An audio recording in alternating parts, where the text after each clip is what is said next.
बच्चों, last time पर हम लोगों ने हाइड्रोजन चैप्टर में जल पढ़ा था और जल के बारे में उसके प्रॉपर्टीज़ और उसमें जो कठोर जल होता है उसकी कठोरता को दूर करने के उपाय पढ़े थे। और उसी के आगे हाइड्रोजन चैप्टर में हाइड्रोजन के बारे में और 3 उसके compound, water, heavy water and hydrogen peroxide, ये 3 कंपाउंड पढ़ने थे। इसमें से 2 कंपाउंड हम लोग पढ़ चुके हैं। कौन कौन से? हाइड्रोजन परऑक्साइड और वाटर, इसके बारे में पढ़ चुके हैं। अब तीसरा कंपाउंड हाइड्रोजन चैप्टर का बचा है, कौन सा? हैवी वाटर, भारी जल। इंग्लिश में कहते हैं हैवी वाटर और हिंदी में कहते हैं इसको भारी जल। भारी जल क्यों कहते हैं? क्योंकि H2O, इसमें हाइड्रोजन का परमाणु भार होता है 1, तो 2 हाइड्रोजन हो गए, और ऑक्सीजन का परमाणु भार होता है 16, तो 16 और 2 मिलके होता है 18। तो H2O जो जल है, सामान्य जल, उसका अणुभार होगा कितना? 18।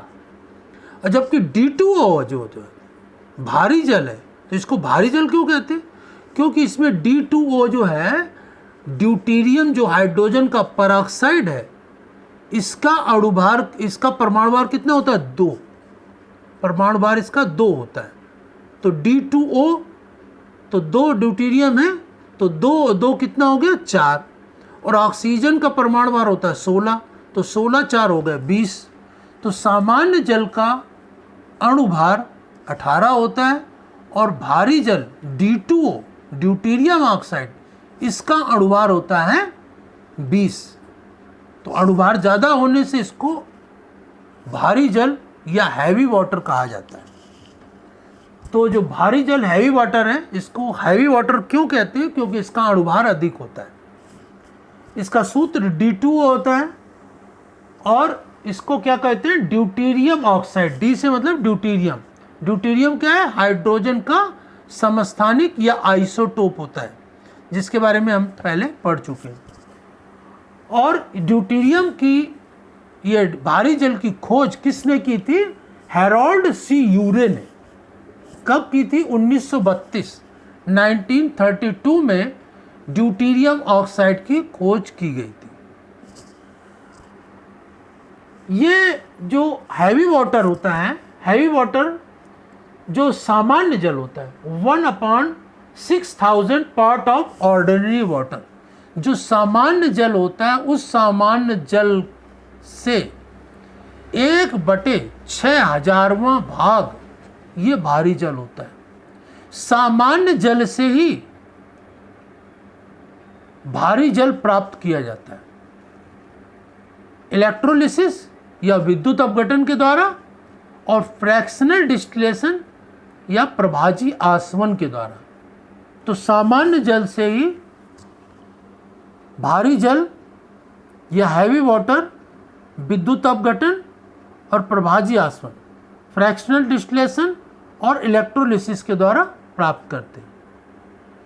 जब सामान्य जल का इलेक्ट्रोलिसिस कराते हैं तो इलेक्ट्रोलिसिस में काफ़ी मात्रा में जल ले लेते हैं और उसका इलेक्ट्रोलिसिस लगातार कराते रहते हैं। और जब उस जल का बहुत ही थोड़ा पार्ट बचता है, 1/6000वां भाग बचता है, तो वही जल क्या कहलाता है? भारी जल। इसका लगातार इलेक्ट्रोलिसिस करते रहते हैं, विद्युत अपघटन करते रहते हैं, तो लास्ट में भारी जल प्राप्त होता है। और इसी प्रकार से प्रभाजी आसवन भी लगातार करते रहते हैं, फ्रैक्शनल डिस्टिलेशन, तब लास्ट में ये भारी जल प्राप्त होता है। तो यहाँ पर इलेक्ट्रोलिसिस और फ्रैक्शनल डिस्टिलेशन, विद्युत अपघटन और प्रभाजी आसवन या फ्रैक्शनल डिस्टिलेशन के द्वारा ही भारी जल प्राप्त किया जाता है। 1 लीटर भारी जल प्राप्त करने के लिए 1 लीटर भारी जल प्राप्त करने के लिए 29 किलोलीटर सामान्य जल की आवश्यकता होती है। मतलब कि 29 किलोलीटर का जल लेंगे और उस जल का लगातार इलेक्ट्रोलिसिस कराते रहेंगे, और लास्ट में जब 1 लीटर बचे तो मतलब उतना वो क्या भारी जल प्राप्त हो गया। तो इतना भारी जल से ही सामान्य जल से ही लगातार विद्युत अपघटन कराने के फलस्वरूप भारी जल प्राप्त होता है इलेक्ट्रोलिसिस के द्वारा। तो ये एक इसमें आंकड़ा दिया हुआ है, 29 किलोलीटर का विद्युत अपघटन कराएंगे और लगातार कराते रहेंगे सामान्य जल का, और तो 1 लीटर भारी जल प्राप्त हो जाएगा। इसी ये electrolyte, ordinary water need to electrolyte.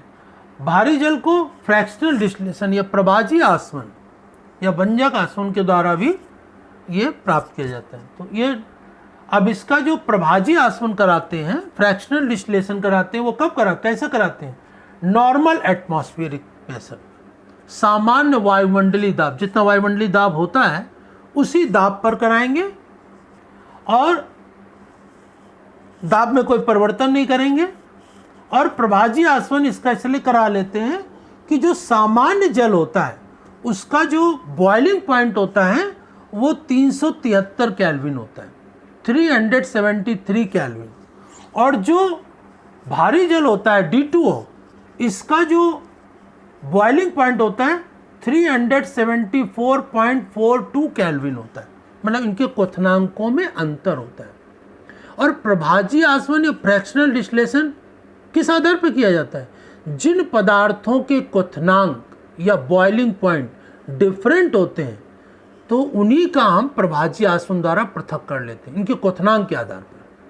अगर किसी भी पदार्थ, 2 पदार्थ हैं, उनको अलग करना है, जिनका बॉइलिंग पॉइंट सेम हो, क्वथनांक समान हो, तो फिर उनको अलग नहीं कर सकते।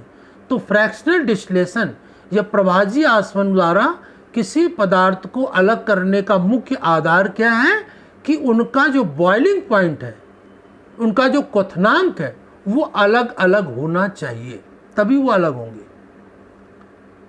ठीक है ना? तो जिसका बॉइलिंग पॉइंट कम होता है उसका वाष्पन ज़्यादा होता है, और जिसका बॉइलिंग पॉइंट अधिक होता है उसका वाष्पन या वेपोराइजेशन कम होता है। तो जब हम फ्रैक्शनल डिस्टिलेशन कराएंगे, प्रभाजी आसवन कराएंगे, तो प्रभाजी आसवन में देखते हैं कि जल का क्वथनांक, सामान्य जल का क्वथनांक 373 केल्विन है और भारी जल का क्वथनांक 374 है, ज़्यादा है। तो जो सामान्य जल है इसका वाष्पन या वेपोराइजेशन ज़्यादा होगा, तो ये वाष्पित होकर के पहले बाहर आ जाएगा। और जो भारी जल है उसका क्वथनांक अधिक है तो उसका वेपोराइजेशन या वाष्पन कम होगा, तो वो फ्लास्क में ही बना रहेगा, वो बाहर नहीं आएगा, जल बाहर आ जाएगा क्योंकि इसका क्वथनांक कम है। तो ये इसका फ्रैक्शनल डिस्टिलेशन या प्रभाजी आसवन का ये सिद्धांत है कि जिन पदार्थों के क्वथनांक या बॉइलिंग पॉइंट अलग अलग होते हैं उनको हम उनके क्वथनांकों के आधार पर अलग करते हैं। इसका सिद्धांत क्या है? जिसका क्वथनांक कम है उसका वेपोराइजेशन, वाष्पन ज़्यादा होता है, और जिसका क्वथनांक ज़्यादा है उसका वेपोराइजेशन कम होता है। तो सामान्य जल का क्वथनांक कम होता है और भारी जल का क्वथनांक अधिक होता है। तो जिस पात्र में, जिस बर्तन में प्रभाजी आसवन कराया जाएगा उससे जल का वाष्पन, सामान्य जल का वाष्पन हो जाएगा क्योंकि उसका क्वथनांक कम होता है, 374 केल्विन, और भारी जल का 374 है, 374 से भी ज़्यादा है। तो वो पात्र में ही रहेगा जिसमें आसवन करा रहे हैं, जिसमें फ्रैक्शनल डिस्टिलेशन करा रहे हैं, उसी में बना रहेगा। तो इस प्रकार से हम सामान्य जल से भारी जल को पृथक करके प्राप्त कर लेते हैं। ये तो 2 विधियां हुई, इलेक्ट्रोलिसिस और फ्रैक्शनल डिस्टिलेशन, विद्युत अपघटन और प्रभाजी आसवन के द्वारा सामान्य जल से भारी जल कैसे प्राप्त करते हैं। अब इसके बाद इसकी प्रॉपर्टी देख लेते हैं, भारी जल के गुण क्या होते हैं। तो इसके गुण क्या होते हैं? सामान्य जल की तरह, जैसे सामान्य जल होता है कलरलेस या रंगीन, वैसे भारी जल भी रंगीन होता है, कलरलेस होता है। सामान्य जल टेस्टलेस होता है, वैसे भारी जल या हैवी वाटर भी टेस्टलेस मतलब स्वादहीन होता है। ऑर्डरलेस मतलब कि जैसे सामान्य जल में कोई विशेष गंध नहीं होती है, वैसे ही भारी जल में कोई विशेष गंध नहीं होती है। तो इस प्रकार से इसमें नेक्स्ट अब आता है हायर देन वाटर। ये सामान्य जल की तुलना में कुछ भारी होता है। डाइलेक्ट्रिक कांस्टेंट, इसका जो परावैद्युत स्थिरांक, डाइलेक्ट्रिक कांस्टेंट को हिंदी में कहते हैं परावैद्युत स्थिरांक। ये डाइलेक्ट्रिक कांस्टेंट जो होता है वो सामान्य जल की तुलना में कुछ कम होता है, बहुत ज़्यादा कम नहीं होता है, बस कुछ इसमें थोड़ा सा अंतर होता है। तो इस प्रकार डाइलेक्ट्रिक कांस्टेंट परावैद्युत स्थिरांक क्या होता है, इसमें दूसरे बंधों के तोड़ने की क्षमता सामान्य जल के लगभग बराबर होती है।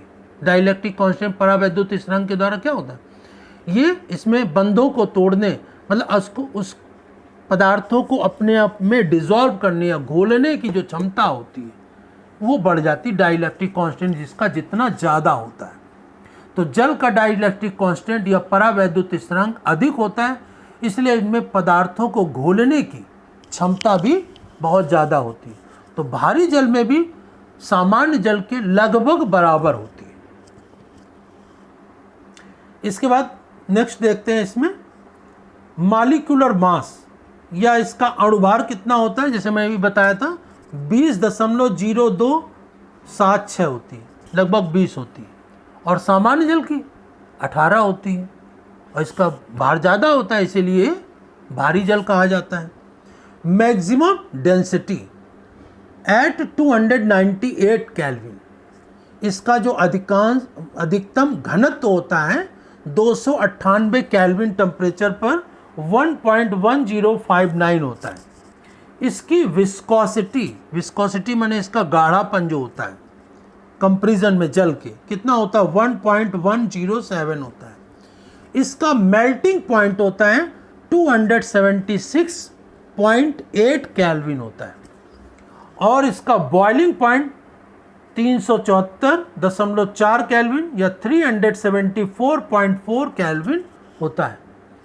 इसके बाद इसका आयनाइजेशन कांस्टेंट या आयनीकरण स्थिरांक, आयनाइजेशन स्थिरांक या आयनीकरण स्थिरांक कितना होता है 1.945 इंटू 10⁻⁻15 होता है।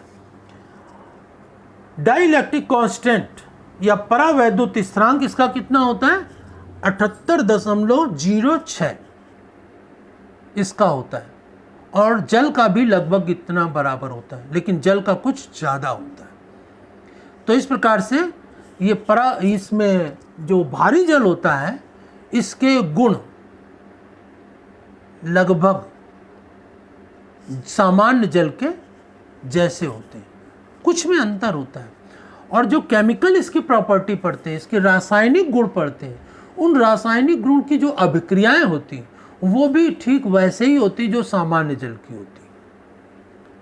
बस उसमें अंतर क्या आ जाता है, जहाँ पर सामान्य जल में H लिखा है वहीं पर भारी जल में D लिख देते हैं।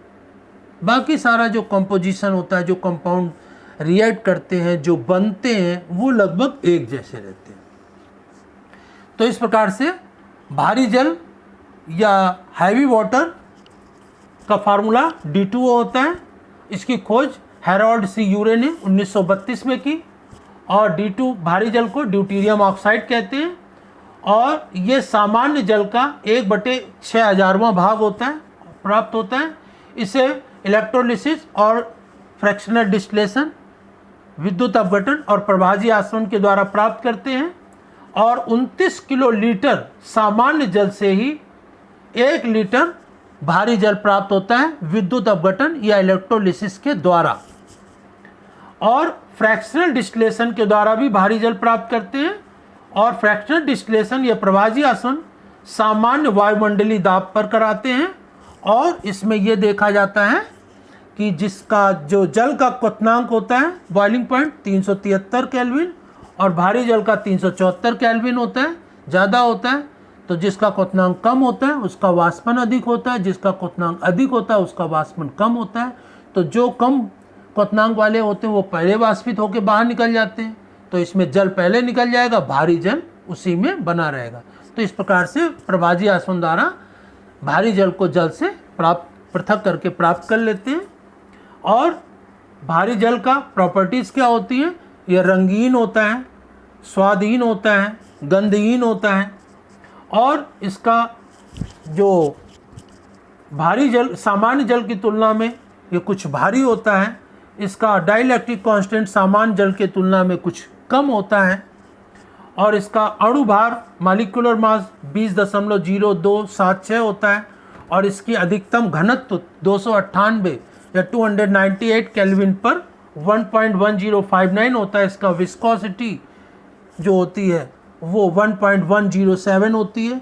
मेल्टिंग पॉइंट या इसका गलनांक जो होता है 276.8 केल्विन होता है टेम्परेचर, और बॉइलिंग पॉइंट 374.4 केल्विन। आयनाइजेशन या आयनीकरण स्थिरांक जो होता है 1.95 × 10⁻15 होता है, और डाई इलेक्ट्रिक कांस्टेंट या परावैद्युत स्थिरांक इसका 78.06 या 78.06 होता है। तो इस प्रकार से ये भारी जल की किस प्रकार से प्राप्त करते हैं और इसकी भौतिक गुण या फिजिकल प्रॉपर्टीज़ क्या होती है वो हम लोगों ने डिस्कस कर ली। अब नेक्स्ट टर्न पर इसकी जो केमिकल प्रॉपर्टीज़ हैं और इसका यूज़ क्या है, यूजेस और केमिकल प्रॉपर्टीज़ को नेक्स्ट टर्न पर डिस्कस करेंगे। धन्यवाद।